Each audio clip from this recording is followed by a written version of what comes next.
Welcome to the channel.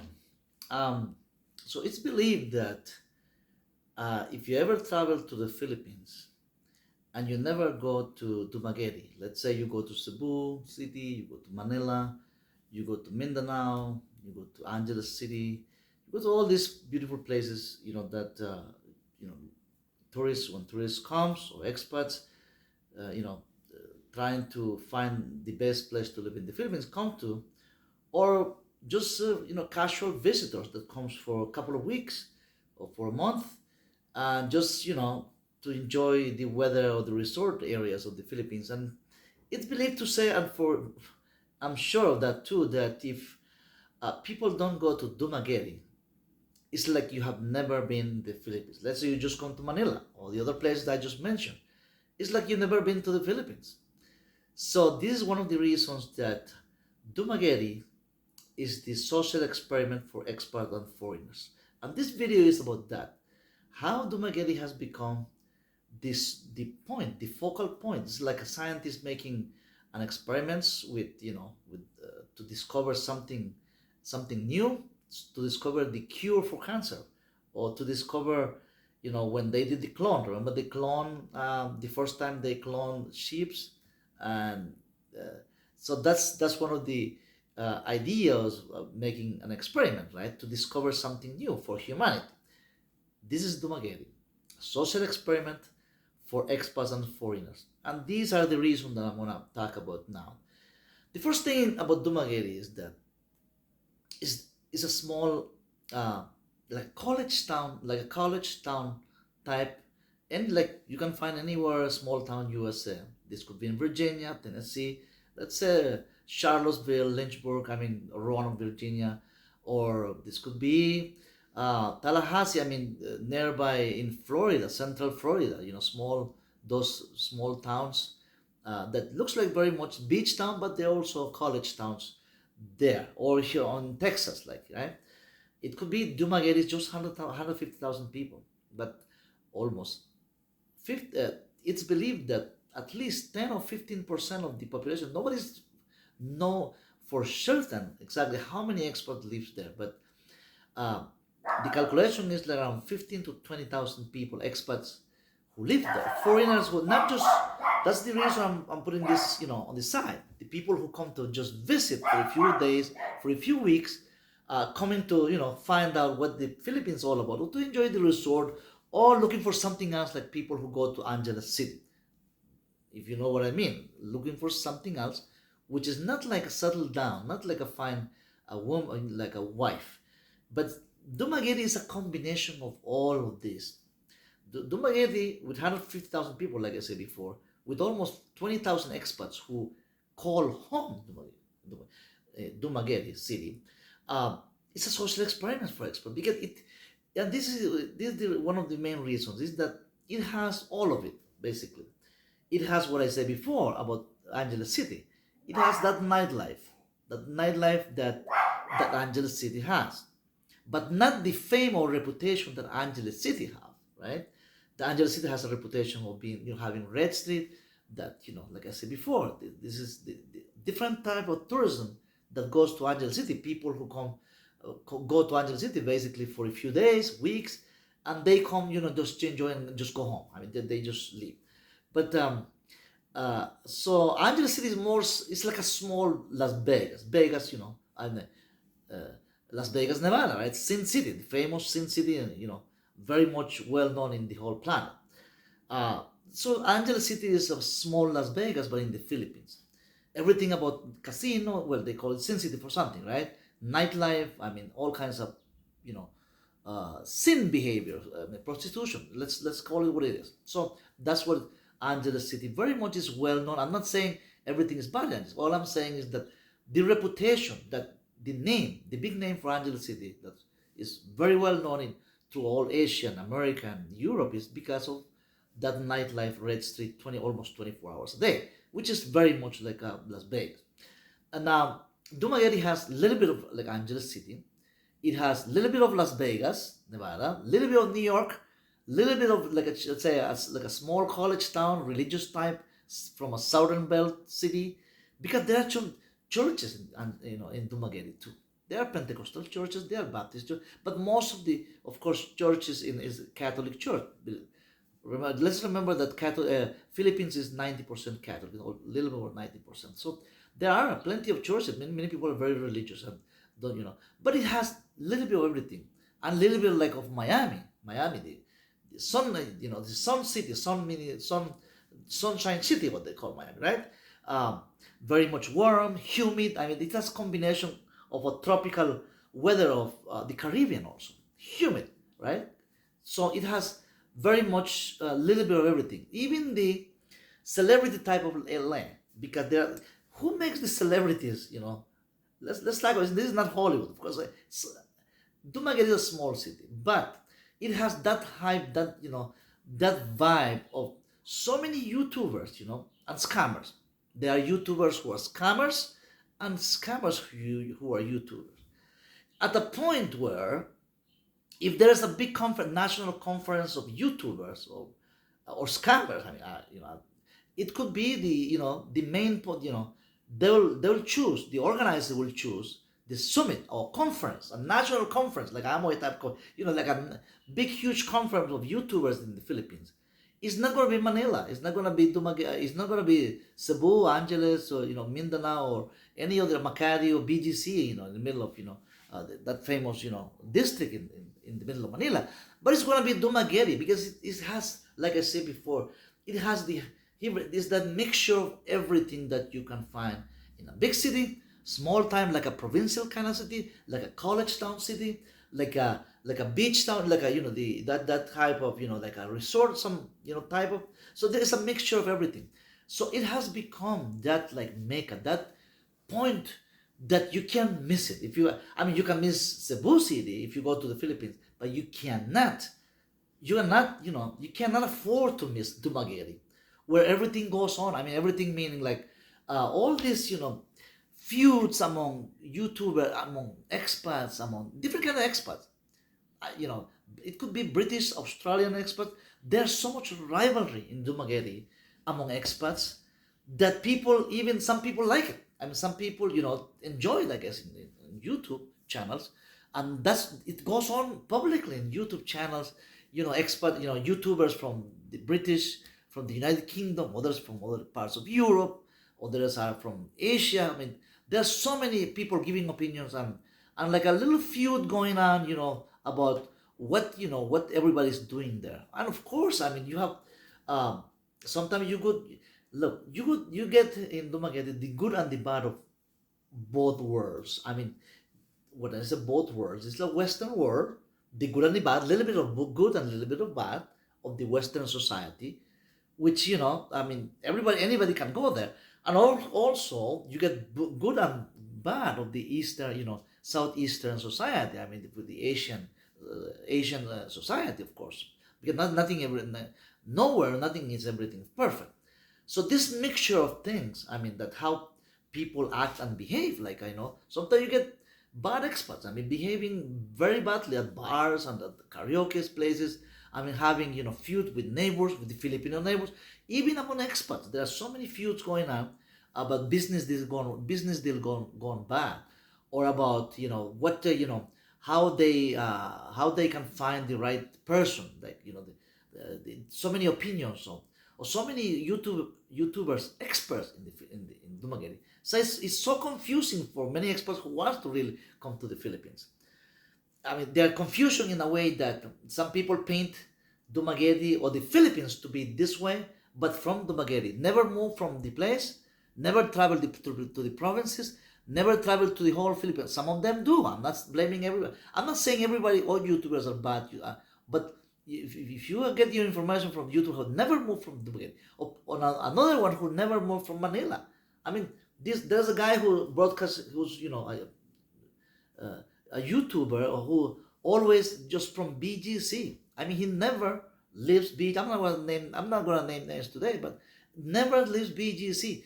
So it paints the idea that the whole Philippines is like BGC or Makati. I mean, which is different. I mean, if you're in BGC, it's like you're in New York City or LA, downtown LA. I mean, you look at the buildings. So you might think that that's the Philippines. It's not. It's not really. So there's so many misinformation sometimes, or make believe, right? Make believe of, who knows. I mean, there are so many interests involved. Some people want to sell, build a real estate. I mean, there's many legitimate businesses. I don't blame them. I mean, people working in real estate in Manila or all these beautiful places, and they try to paint the Philippines like this, and they give prices. I mean, they were, of course, those are salespersons, salespeople who use YouTube. Of course, it's valid. I mean, nothing wrong with it. I'm not saying something is wrong with advertising your business. If you're in real estate, I mean, you want to sell and you broadcast for every place where you're located. But it's not the real Philippines. It's not. That's what I'm trying to get into. This is not the real Philippines. The real Philippines, on my view, is for any foreigner or a future expat, I'm preparing to leave Canada, United States. I mean, going to the real Philippines, the real one that I'm talking about. It's the provinces, guys. It's the provinces. Really, I mean, if you land in the international airport, Clark Bear Air Base or Cebu City or different international, go directly the same night. Just take the ferry and go to the provinces. Provinces meaning it could be northern Mindanao.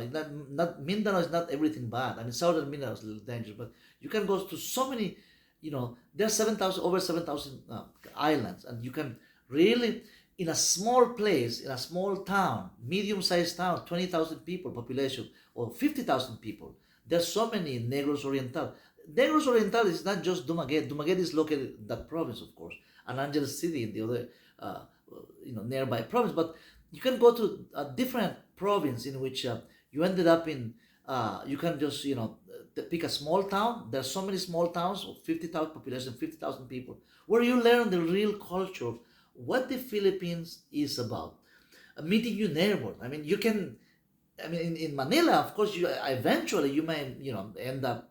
But Manila is a big city. Cebu City is a big city too. Dumaguete is really crazy. I mean, every other place every other corner you see so many foreigners. It's like, I mean, you want to go to the Philippines to be to be an expert and learn, be a fast learner, to learn about culture, about life, about prices.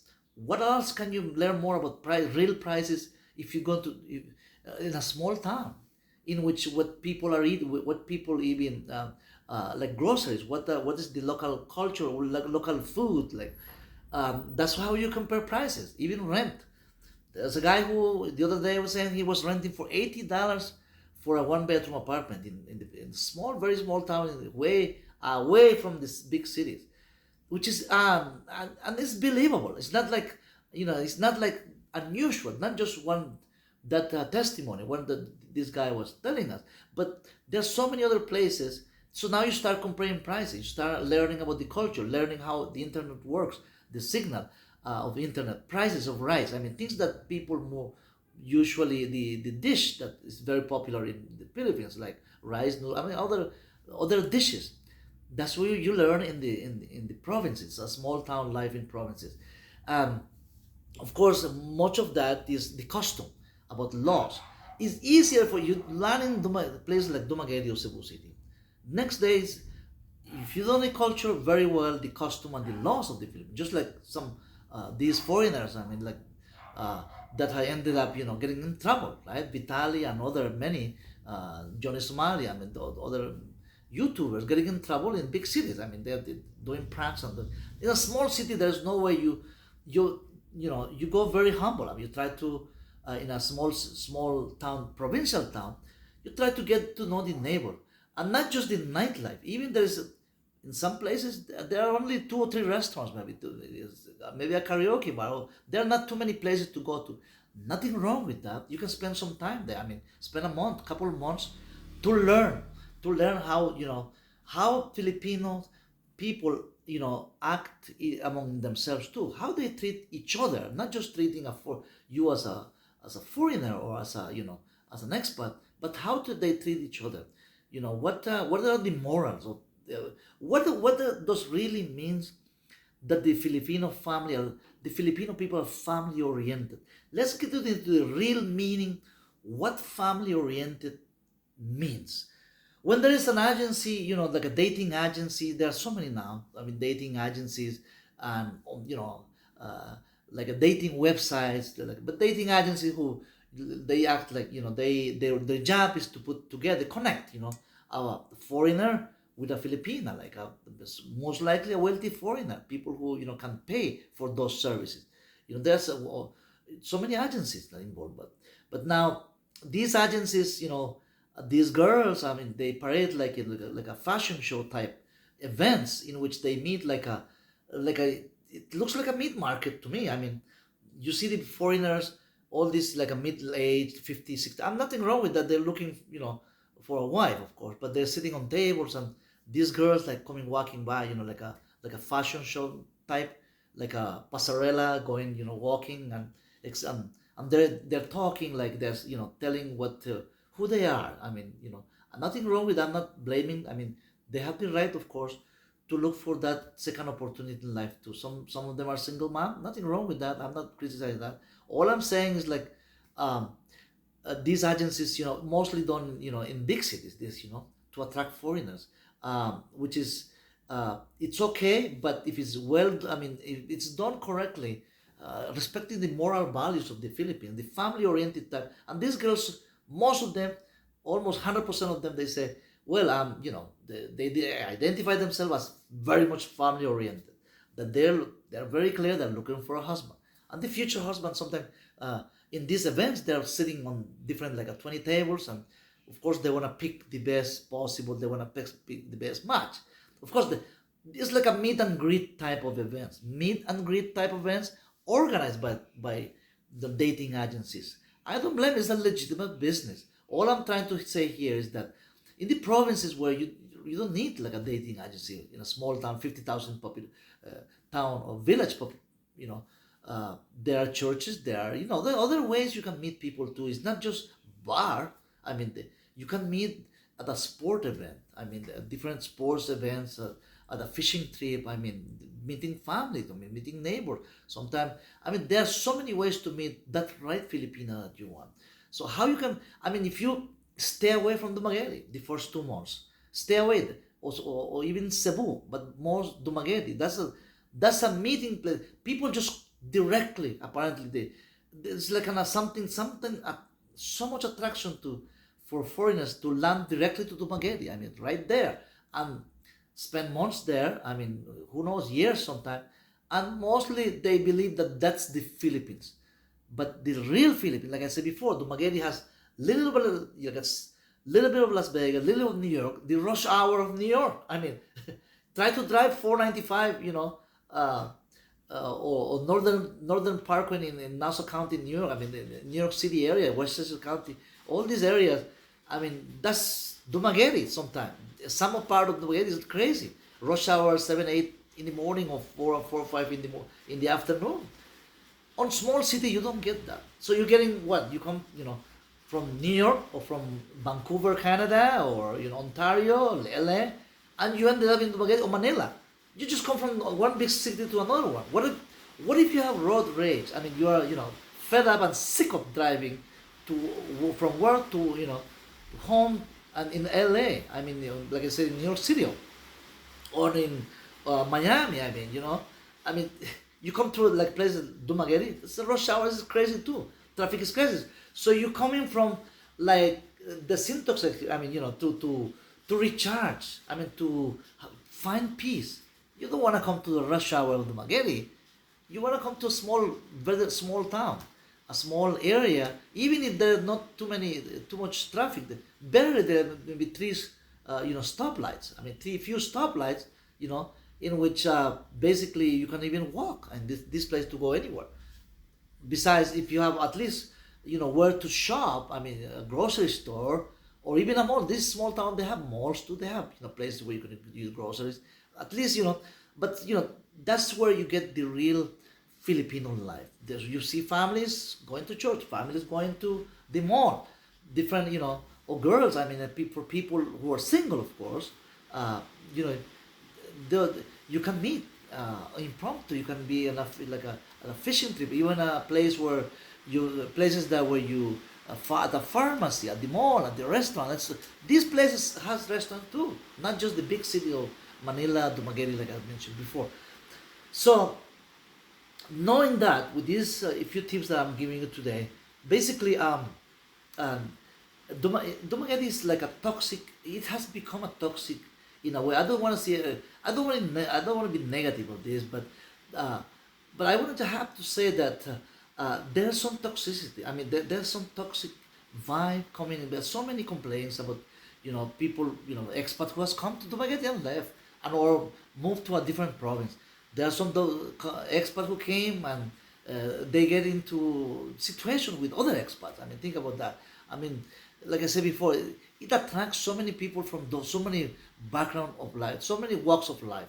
Um, Not always the best expert that comes to Dumaguete, but I guess, some good people come, but some others who are not too good. But we all have redemption. I mean, I'm not saying we all can. The other day I was, one of the fellow was saying that since coming to the Philippines, that gentleman was saying that he has become a better person, man. I mean, uh, if you in your own country are like a, prejudice about minorities, for instance, or prejudice about homeless, prejudice, if you are somehow a little racist, I mean, Dumaguete can become, I mean, the Philippines, a small town Philippine can help you out to become a better person. That guy was telling us that he really became a better person. He really thought about the things that he was before, that now he's changing.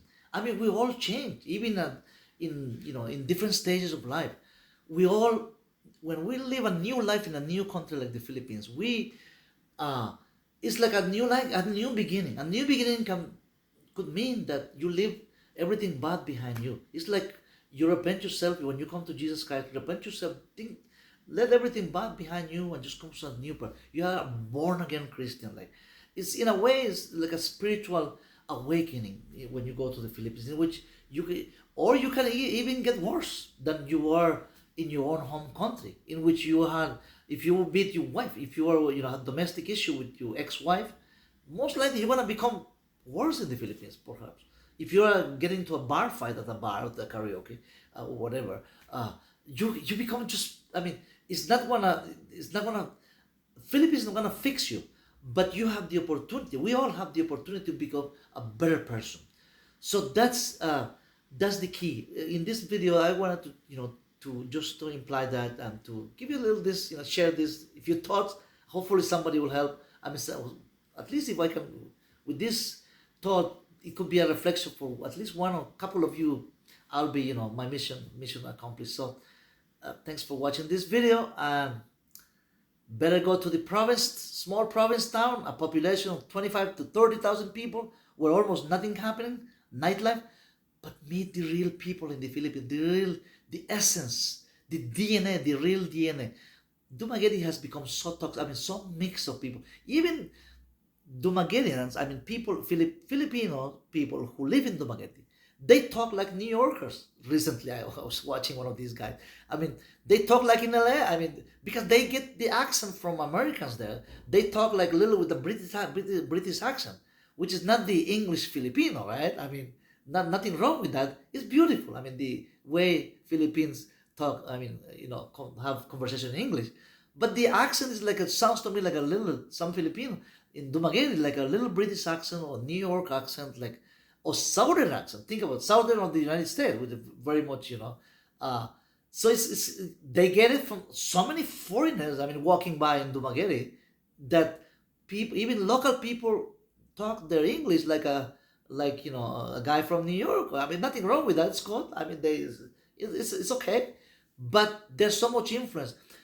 If you're a foreigner or expat planning to the future in the Philippines, you go to a small town, learn from them, learn how their English is, learn there are so many ethnic groups. There are more than 100 ethnic groups in the Philippines. So most likely you're gonna end up in a small town at an ethnic group, particular ethnic group, in which maybe they don't speak Tagalog, or the other language, main languages, like, right, in the Philippines. But why not? I mean, they can learn. You learn from them. It's more. It's things that it's not that you just learn from them, but they learn from you too. People are eager. I mean, they love it. I mean, to have. It's not like in some country, Western countries, that they want to kick out everything that sounds like different accent, different, like coming from foreign land. Philippines, they love it. They love it. I mean, they love people from all around the world, not just from Americans. People think that just that The Filipino people welcome only Americans. No, it's not that. They welcome South Koreans, Chinese, Japan, and they treat them well. There's a good treatment for all foreigners in the Philippines or expats who wants to live there and respect the laws. Whether there's a big difference, most Western countries, not just the United States, they want to kick out everything. Yeah, everybody who speaks different language or different ethnic group. There's so many things going on around. The hate is so much going on in Europe too. In Europe, different. I mean, it's just going wild. The world is going just crazy, guys. But I'll leave you with that. Take care, and I'll see you in the next video. My God bless you all.